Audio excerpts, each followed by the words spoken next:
Hello friends, welcome to centre study.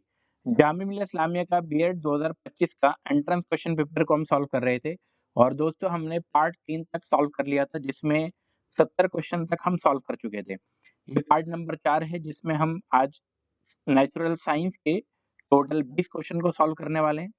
दोस्तों, एक information ये है कि अगर आपको इस क्वेश्चन पेपर का कंप्लीट पीडीएफ सॉल्यूशन चाहिए, तो आपको ये जो दिया गया नंबर है, इस पे हमसे कांटेक्ट कर लेना है। पेड होगा आपके लिए, मिनिमम चार्जेस होंगे, तो आप हमसे कांटेक्ट कर सकते हैं।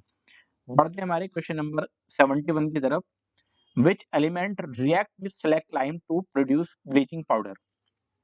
भुजा हुआ चूना से किस तत्व की क्रिया से ब्लीचिंग पाउडर बनता है? ऑप्शन ए है bromine, B chlorine, C fluorine, D iodine. Correct option हो जाएगा ऑप्शन नंबर बी, क्लोरीन की हेल्प से बनता है। अच्छा, ब्लीचिंग पाउडर का फॉर्मूला क्वेश्चन में कभी कभी पूछ लिया जाता है, तो उसका फॉर्मूला होता है CaOCl2। अच्छा, हमने अपने पीडीएफ सॉल्यूशन में किस तरीके से बनता है ये कंप्लीट एक रिएक्शन भी कराई हुई है, आप उसको वहां से चेक कर सकते हैं। Question number 72, which statement about normal blood pressure of an adult is correct? हमने बताना है कि नॉर्मल जो बीपी होता है, ब्लड प्रेशर जो होता है एक एडल्ट का, उसके बारे में कौन सी स्टेटमेंट बिल्कुल ठीक है? डायस्टोलिक 80 mm ऑफ Hg या सिस्टोलिक 120 mm Hg, या डायस्टोलिक 120 होता है और सिस्टोलिक 80 होता है, और सी में है सब equal 100 mmg regardless of temperature या very significantly with altitude. Correct option हो जाएगा ऑप्शन नंबर ए, डायस्टोलिक में 80 mm ऑफ Hg होता है और सिस्टोलिक में 120 mm ऑफ Hg होता है। ठीक है। Question number 73, what happens to entropy when a liquid crystallises into solid? जब कोई तरल ठोस में क्रिस्टलीकृत हो जाता है, तो एंट्रोपी में क्या परिवर्तन आता है? क्या ये घटती है, बढ़ती है, डिक्रीज होती है, इंक्रीज होती है? इनिशियली डिक्रीज देन इंक्रीज, यानी कि पहले घटती है फिर बढ़ जाती है, या डी ऑप्शन में है इनिशियली इंक्रीजेस देन डिक्रीजेस, पहले बढ़ती है और फिर घट जाती है। करेक्ट ऑप्शन हो जाएगा ऑप्शन नंबर ए, क्या हो जाती है? घटती है। क्यों? आपको मालूम है, लिक्विड जो होता है मोर रैंडम होता है, इधर उधर उसके पार्टिकल्स फैले हुए होते हैं, लेकिन जब क्रिस्टल बन जाता है उसका, क्रिस्टल का मतलब है सॉलिड बन जाता है उसका, तो मोर ऑर्डर हो जाता है, डेंस हो जाता है वो। ठीक है। और एंट्रोपी का मतलब होता है ऑर्डर, डिग्री ऑफ डिसऑर्डर या रैंडमनेस, तो ये कहलाता है आपका entropy. Question number 74, how is magnetic field inside a long straight solenoid carrying current characterise?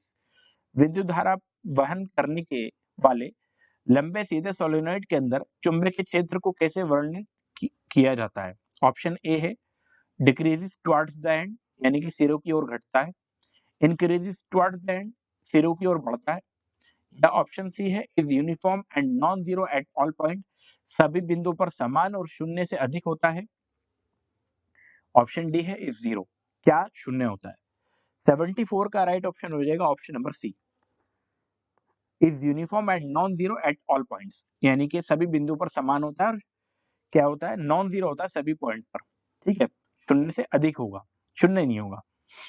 अब आपको आउटसाइड द सोलेनॉइड के बारे में पता होना चाहिए। आउटसाइड द सोलेनॉइड जो होता है मैग्नेटिक फील्ड, वो नियरली जीरो होता है, लेकिन यहाँ पे इनसाइड द पूछा था, इनसाइड अ लॉन्ग, इनसाइड पूछा था, तो इनसाइड में यूनिफॉर्म होता है और नॉन जीरो होता है सभी पॉइंट्स के ऊपर। Question number 75, an object weight 10 newton on earth, what is the weight on the moon? तो ऑलरेडी आपको मालूम होगा, वेट जो होता है मून के ऊपर, वेट ऑफ मून क्या हो जाता है? 1/6 वेट ऑफ अर्थ। ये आपको रिलेशन मालूम होगा। क्वेश्चन में क्या दिया हुआ है? वेट ऑफ अर्थ के ऊपर वेट दिया हुआ है कितना? 10, तो क्या हो जाएगा? 10/6 हो जाएगा, और 10 को जब 6 से आप डिवाइड करोगे तो आपके पास आ जाएगा 1.67 न्यूटन। 1.66 आएगा, जिसको हम 1.67 कह देंगे। ऑप्शन नंबर ए के अंदर ऑप्शन है ये 1.6 न्यूटन, इसका करेक्ट ऑप्शन हो जाएगा। Question number 76, which statement about mango fruit is false, mango फल के बारे में कौन सा कथन गलत है ये बताना है। Epicarp, mesocarp, endocarp form the pericarp, fleshy part develop from the thalamus, fruit develop from superior and monocarpellary ovary, और ऑप्शन डी है it is a drupe fruit. तो यहाँ पर हमें फॉल्स बताना था, तो मैं आपको फॉल्स बता देता हूँ। ऑप्शन बी जो है कि फ्लैशी पार्ट से थैलेमस, थैलेमस से फ्लैशी पार्ट डेवलप होता है, यानी कि रसीला भाग थैलेमस से विकसित होता है, ये बिल्कुल गलत है मैंगो के बारे में। क्योंकि फ्लैशी पार्ट ऑफ मैंगो जो डेवलप होता है ना, वो किससे होता है, एक्चुअल में यहाँ पर थैलेमस नहीं होना चाहिए था, यहाँ पे ये थैलेमस जो है ये गलत है। इसकी जगह क्या होना चाहिए था, इसकी जगह होना चाहिए था मेसोकार्प। क्या होना चाहिए था, मेसोकार्प, तब ये स्टेटमेंट ठीक हो जाता। हमें गलत स्टेटमेंट पूछा था, तो थैलेमस पार्ट से रसीला भाग विकसित नहीं होता, ऑप्शन बी इसका करेक्ट हो जाएगा। बाकी स्टेटमेंट जो है वो बिल्कुल करेक्ट है और इनसे क्वेश्चन आपके पेपर में पूछा जा सकता है। Question number 77, what is the molecular mass of water, water का मॉलिक्यूलर मास आपको बताना है, आसान क्वेश्चन है। तो मॉलिक्यूलर मास शॉर्ट में लिख देता हूँ, मॉलिक्यूलर मास ऑफ वाटर यानी कि H2O क्या होता है, मास कितना हाइड्रोजन है, 2, mass of 2 into mass of hydrogen, ठीक है, और एक ही ऑक्सीजन है तो 1 इंटू मास ऑफ ऑक्सीजन, ये होता है बस सिंपल। 2 मास ऑफ हाइड्रोजन कितना है, मास ऑफ हाइड्रोजन होता है 1, तो 2 को 1 से मल्टीप्लाई, और मास ऑफ ऑक्सीजन होता है 16, 2 एकम 2 और 1 को 16 से मल्टीप्लाई करेंगे तो 16 आ जाएगा, मिलाएंगे जोड़ यानी कि जोड़ देंगे तो 18 यूनिट आ जाएगा। तो ऑप्शन बी इसका करेक्ट हो जाएगा, 18 यूनिट। अच्छा, आप मॉलिक्यूलर मास बताओगे HNO3 का, ये पेपर में पूछा जा सकता है अगली बार। HNO3 का मॉलिक्यूलर मास क्या होगा, इसी तरीके से आप मॉलिक्यूलर मास बताओ कार्बन डाइऑक्साइड का, कमेंट बॉक्स में आप इसका आंसर जरूर लिखेंगे। Question number 78, which organism shows both plant and animal characteristics, हमें बताना है कि कौन सा आपका ऑर्गेनिज्म है जो प्लांट और एनिमल दोनों के गुण को दर्शाता है, दोनों के कैरेक्टरिस्टिक को दर्शाता है। ऑप्शन ए है बैक्टीरिया, ऑप्शन सी है यूग्लिना, ऑप्शन सी है माइकोप्लाज्मा, ऑप्शन डी है पैरामीशियम। 78 का हमारा राइट ऑप्शन हो जाएगा ऑप्शन नंबर बी, यूग्लिना जो है ये दोनों के गुण धर्म को दर्शाता है, प्लांट के भी और एनिमल के भी। अच्छा, यूग्लिना क्या होता है, यूनिसेलुलर होता है, फ्लैजिलेटेड प्रोटिस्ट होता है, ये प्रोटिस्ट का एग्जांपल है, ठीक है। इसमें यूग्लिना के अंदर कोई भी सेल वॉल नहीं पाई जाती है, नो सेल वॉल, ये पेपर में क्वेश्चन आया हुआ है, ये आप ध्यान रखेंगे, ठीक है। और मूवमेंट के लिए इसके पास फ्लैजिलम होता है, फ्लैजिलम, ये वर्ड आप याद रखेंगे, फ्लैजिलम। तो दिन में क्या करता है, फोटोसिंथेसिस कर लेता है, और रात में क्या होता है, एनिमल की तरह ये हेटरोट्रॉफ बन जाता है, ठीक है। अब इस अगले क्वेश्चन यानी कि 79 क्वेश्चन से बढ़ने से पहले मैं आपको एक जानकारी दे दूं कि सेंटर स्टडी की तरफ से 2026 के लिए जामिया मिल्लिया इस्लामिया का बीएड का एंट्रेंस बैच लॉन्च कर दिया गया है, और जिसके लिए आपको एडमिशन स्टार्ट हो चुके थे।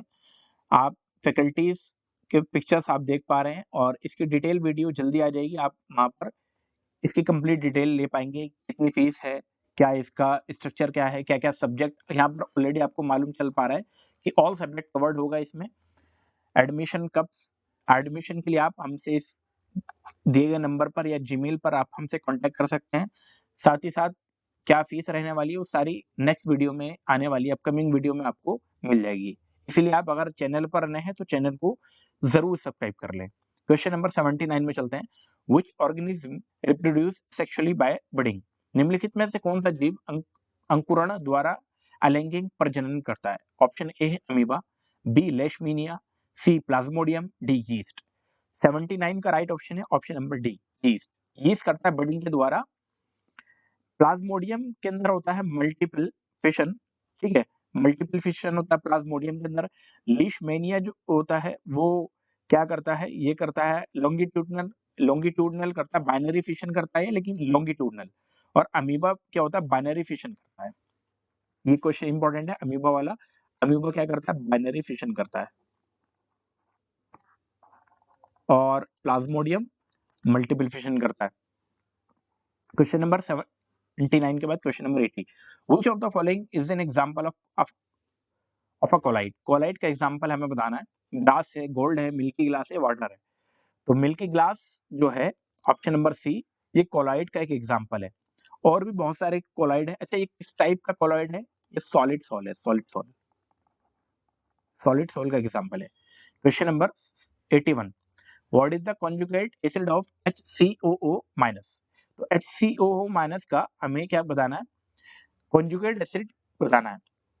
ऑप्शन, अच्छा कॉन्जुगेट एसिड कौन होता है, जो H प्लस ले ले, ठीक है, H प्लस ले ले। तो H प्लस लेकर क्या बनाएगा, यहाँ पे जब HCOO के अंदर हम H प्लस को ऐड कर देंगे तो क्या बन जाएगा भाई, HCOOH बन जाएगा। तो सिंपल सा ऑप्शन नंबर डी आप करेक्ट करके आओगे, ठीक है। Question number 82, butanone is a 4 carbon compound containing which functional group. तो कौन सा फंक्शनल ग्रुप ब्यूटेनॉन में होता है। तो आपको ब्यूटेनॉन का फॉर्मूला मालूम होना चाहिए। मैंने अपने पीडीएफ के अंदर इसको लिख दिया है, आप वहां से चेक कर सकते हैं। और इसका स्ट्रक्चर भी मैंने बना दिया है। तो इसमें होता है option number D, ketone group इसके अंदर मौजूद होता है, इसके अंदर ब्यूटेनॉन के अंदर। Question number 83, what current does the bulb draw from 220 volt source if its filament resistance is 1200 ohm। अब यहाँ पर आपको जो जो चीजें गिवन है उसको लिख लेना है। आपको क्या गिवन है, आपको वोल्ट यानी कि वोल्टेज गिवन है 220 वोल्ट। और क्या गिवन है आपको, साथ में रेजिस्टेंस गिवन है कितना, 1200 ओम। रेजिस्टेंस आपको आई निकालना है, यानी कि करंट निकालना है। तो बस आपको मालूम है ओम्स लॉ के द्वारा फॉर्मूला क्या होता है, आई बराबर V बाई आर होता है। V की वैल्यू 220 है, ऊपर रखेंगे, एक 1200 इसकी वैल्यू है रेजिस्टेंस की, एक जीरो से एक जीरो कैंसिल होगा। फिर इसको जब आप कैलकुलेट कर रहे होंगे तो कैलकुलेशन के बाद इसके फाइनल आंसर आ जाएगा 0.18, जो कि ऑप्शन नंबर बी में है। 0.18 एम्पियर इसका करेक्ट ऑप्शन हो जाएगा। डिवीजन आपका काम है, डिवीजन आप करके जरूर देख लेना। Question number 84, which statement about virus is incorrect. हमें गलत कथन बताना कि गलत कौन सा है वायरस के बारे में। Genetic material of virus is infectious, ये तो बिल्कुल ठीक है। ऑप्शन बी है, no virus contain both RNA and DNA, ये भी बिल्कुल ठीक है। ऑप्शन सी है, viruses can grow outside host cell, ये गलत है। और यही हमसे पूछा था कि गलत कौन सा है, कि वायरस बिना मेजबान कोशिका के भी विकसित हो सकता है। ये ऐसा नहीं है, जब कोई होस्ट सेल वायरस को मिलता है तब ये ग्रो करता है, यानी कि किसी के अंदर जाके ही वायरस अपने आप को ग्रो करेगा। Question number 85, which compound is most responsible for ozone layer depletion. Ozone परत की क्षति के लिए सबसे ज्यादा उत्तरदायी यौगिक कौन सा है। Option A acid rain, option B carbonic acid, option C chlorofluorocarbons, option D fluorides. तो 85 का हमारा राइट ऑप्शन है ऑप्शन नंबर सी, क्लोरोफ्लोरोकार्बन, जिसको शॉर्ट में कहा जाता है CFC, ठीक है, क्लोरोफ्लोरोकार्बन। और इसको बैन भी कर दिया है गवर्नमेंट की तरफ से, इसको बैन कर दिया गया है क्योंकि इससे ओजोन लेयर का डिप्लीशन हो गया। और ओजोन लेयर के डिप्लीशन की वजह से क्या होता है, अल्ट्रावायलेट रेज, जिसको हम यूवी रेस के नाम से जानते हैं, यूवी रेस आ जाती है पृथ्वी में, अर्थ के अंदर आ जाती है, और जिससे क्या होता है, स्किन कैंसर बढ़ जाता है। स्किन कैंसर हो रहा है आजकल इंसानों के अंदर। Question number 86, solid is one which has fix shape and volume. Talcum powder behave as which type of substance. तो हमें बताना है टैल्कम पाउडर किसकी तरह बिहेव करेगा, सॉलिड की तरह, लिक्विड की तरह, combination of solid and liquid state, या combination of solid and gaseous state. तो 86 का हमारा राइट ऑप्शन हो जाएगा ऑप्शन नंबर ए, सॉलिड की तरह, यानी कि ठोस की तरह ही काम करेगा। देखो टैल्कम पाउडर में भी जो हर एक पार्टिकल है ना, उसके भी एक फिक्स शेप होती है, फिक्स वॉल्यूम होता है, इसलिए सॉलिड की तरह ही काम करता है। Question number 87, octopus belong to which phylum.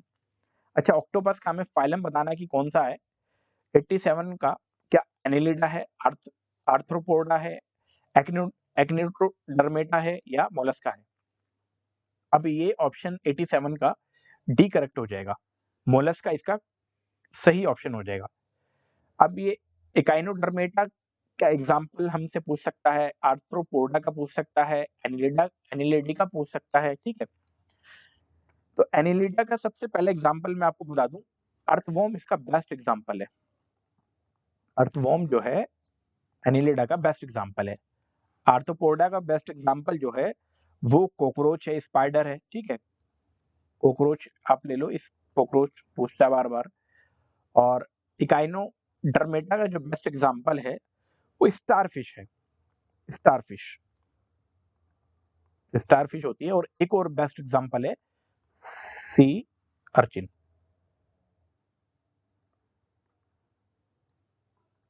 Sea urchin, ठीक है। तो ये इसके बेस्ट एग्जांपल है। और भी एग्जांपल हमने अपने पीडीएफ के अंदर लिखे हुए हैं, बाकी और आप अपने एंड से भी कोशिश कर सकते हैं। Question number 88, which characteristics does not apply to class Amphibia. निम्नलिखित में से कौन सा लक्षण उभयचर वर्ग पर लागू नहीं होता है। ऑप्शन ए है एम्फीबियन आर वार्म ब्लडेड, उभयचर गर्म रक्त वाले होते हैं। ऑप्शन बी है एम्फीबियन स्किन इज मॉइस्ट, उनकी त्वचा नम होती है। या हार्ट हैज 3 चैम्बर, जो हार्ट होता है उनमें 3 कक्ष होते हैं। या respiration via gills, lungs and skin, गलफड़ों, फेफड़ों और त्वचा द्वारा क्या करते हैं, श्वसन करते हैं, सांस लेते हैं। तो 88 का हमारा राइट ऑप्शन जो है दोस्तों ऑप्शन नंबर ए सही हो जाएगा। यहाँ पर नॉट पूछा था तो ये गलत ऑप्शन है, क्योंकि ये वार्म ब्लडेड नहीं होते, ये क्या होते हैं, एम्फीबियन जो होते हैं ना कोल्ड ब्लडेड होते हैं। कैसे होते हैं दोस्तों, कोल्ड ब्लडेड।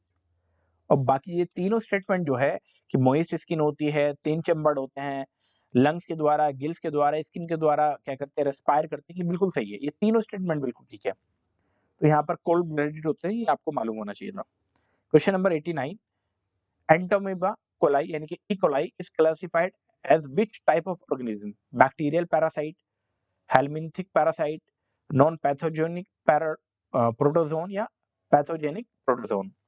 तो 89 का हमारा राइट ऑप्शन है option number C, non pathogenic protozoan. अब बढ़ते हैं दोस्तों इस वीडियो के लास्ट क्वेश्चन की तरफ। A cyclist skids to a stop over 10 metre under a 200 newton opposing force, how much work does the road do on the bicycle। एक cycle चालक है जो 10 मीटर दूरी तक फिसलते हुए 200 न्यूटन विरोधी बल के कारण रुकता है, सड़क चालक पर कितना कार्य करती है। तो हमें बताना है, वर्क बताना है हमें कुल मिला के। जो जो गिवन है, डिस्टेंस आपको गिवन है, डिस्टेंस के लिए मैं डी लिख देता हूँ, कितना है 10 मीटर है। फोर्स गिवन है आपको 200 न्यूटन। आपको मालूम है वर्क का फॉर्मूला क्या होता है, फोर्स इनटू डिस्प्लेसमेंट होता है, ठीक है। डिस्टेंस कह लो, डिस्प्लेसमेंट यहाँ पर डिस्टेंस ही डिस्प्लेसमेंट है। तो फोर्स है आपका 200, डिस्प्लेसमेंट आपका 10, और कैलकुलेट कर रहे होंगे तो आपके पास आ जाएगा 2000 जूल, 2000 जूल आ जाएगा, जो कि ऑप्शन नंबर सी में है। इसीलिए दोस्तों इसका राइट ऑप्शन हो जाएगा ऑप्शन नंबर सी, 2000 जूल। तो ये था आपका साइंस वाला पार्ट। आने वाले पार्ट में हम अब 91 यानी कि सोशल साइंस के क्वेश्चन को स्टार्ट करेंगे। तो अगर आप हमारे चैनल पर नए हैं तो चैनल को जरूर सब्सक्राइब कर ले दोस्तों। अगर आपने पिछले पार्ट नहीं देखे हैं तो प्लेलिस्ट हमारी बन गई है, वहां से आप डायरेक्टली बाकी पार्ट्स को भी देख सकते हैं। और पुरानी 2024 का 23 का क्वेश्चन पेपर भी हमने सॉल्व कराया हुआ है, वो भी जामिया के अंदर पूछा जा सकता है, तो उसको भी आप जरूर सॉल्व कर लें। अगर वीडियो पसंद आई हो तो आप जरूर लाइक करें, अपने दोस्तों में जरूर शेयर किया करें, ताकि जो भी जामिया से रिलेटेड इंफॉर्मेशन है उन तक भी आसानी से पहुंच जाए। वीडियो में लगातार बने रहने के लिए आपका बहुत बहुत शुक्रिया।